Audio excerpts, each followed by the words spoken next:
दोस्तों नमस्कार, colonel Ajay CO Ajay astro money guru first global astro finance digital channel से आपसे मुखातिब होता हूं। आज है 1 जून सन 2024 शनिवार। दोस्तों आज के एपिसोड में हम करेंगे चर्चा मक्का के बारे में। दोस्तों मक्का मोटे अनाज में देश का प्रमुख खाद्यान्न माना जाता है।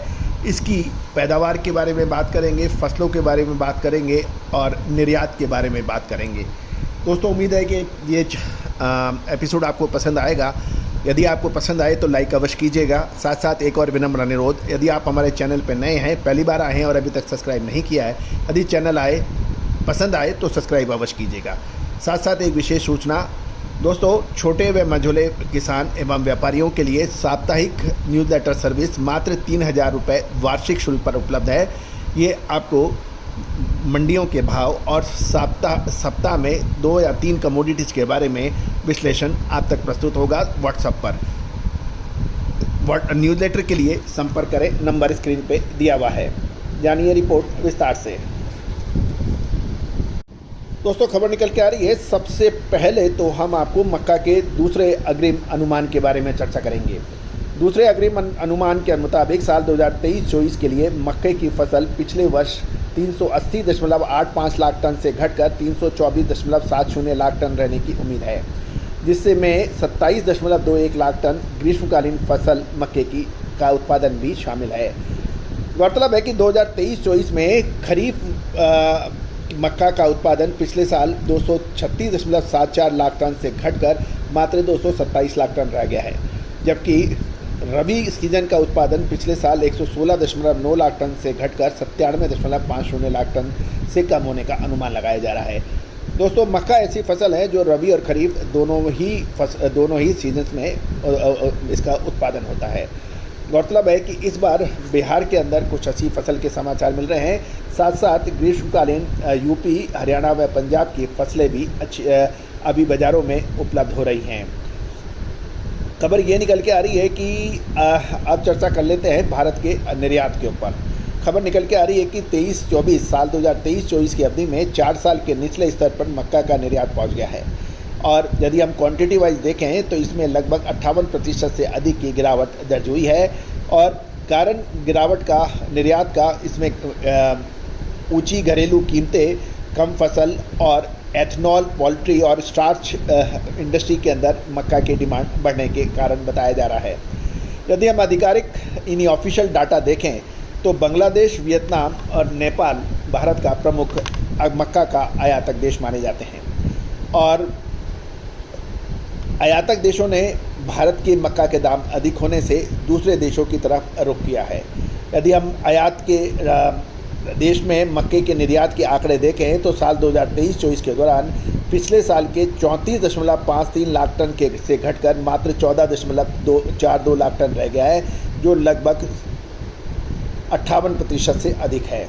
यदि दाम में देखें यानी मूल्य में देखें तो भारत का मक्के का निर्यात पिछले साल $111.6 मिलियन था, जो इस साल घटकर लगभग 60% घटकर $443 मिलियन रह गया है। यदि भारतीय रुपये में इसको कन्वर्ट करें तो निर्यात पिछले साल 8,987 करोड़ रुपए का हुआ था, जो इस बार घटकर 59.2% घटकर मात्र 3,660 करोड़ रुपए रह गया है।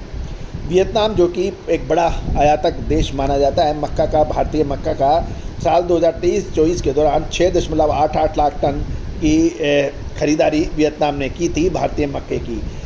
और वियतनाम ने पिछले वर्ष 8.91 लाख टन से लगभग 23% कम हो गया है, यानी 8.91 लाख टन से घटकर 6.88 लाख टन, जो लगभग 23% की कमी दर्शाता है।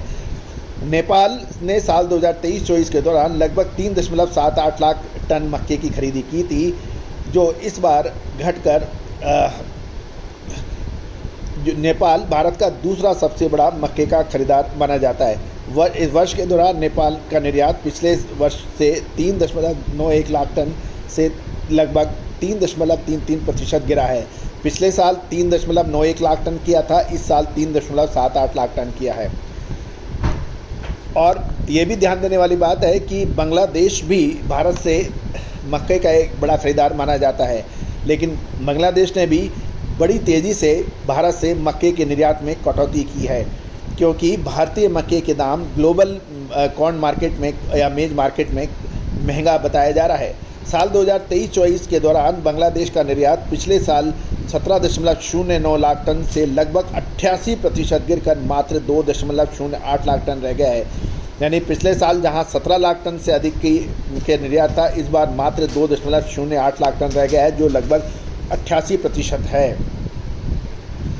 गौरतलब है कि व्यापारियों का ये भी कहना है कि भारतीय मक्का वैश्विक मक्का बाज़ार में कॉम्पिटिटिव नहीं है और इसके अलावा पोल्ट्री फार्म, स्टार्च, एथनॉल जैसे इलाकों में घरेलू मांग की वृद्धि भी मक्के की घरेलू खपत को बढ़ा रही है। गौरतलब है कि अब मक्का के अंदर क्या करना चाहिए, क्योंकि अभी मक्का की फसल बिहार में ज़ोरों शोरों से है, साथ साथ उत्तर प्रदेश, पंजाब व हरियाणा की फसल भी अब अगले 1-2 सप्ताह में बाज़ारों जून के मध्य तक उपलब्ध हो जाएगी। तो अब मक्का के जो बड़े स्टॉकिस्ट हैं उनके सामने एक बड़ा प्रश्न है कि अब क्या करना चाहिए। क्या उन्हें मक्का को स्टॉक करना चाहिए या फिर, क्योंकि अभी समय फसल बिल्कुल प्रचुर मात्रा में बाज़ारों में उपलब्ध होगी। यूपी है, चाहे पंजाब है, हरियाणा है, बिहार है, और खबर ये भी निकल के आ रही है कि बिहार से लगातार रैक की लोडिंग काफ़ी बढ़ गई है। तो दोस्तों, उम्मीद है कि आपको हमारा ये चैनल पसंद आएगा। अनाज में गेहूं, मक्का, बाजरा, जो इन सभी की विशेष रिसर्च रिपोर्ट सहयोग राशि अदा कर प्राप्त की जा सकती है। नंबर स्क्रीन पे है, संपर्क करें। All the very best, good luck, happy trading.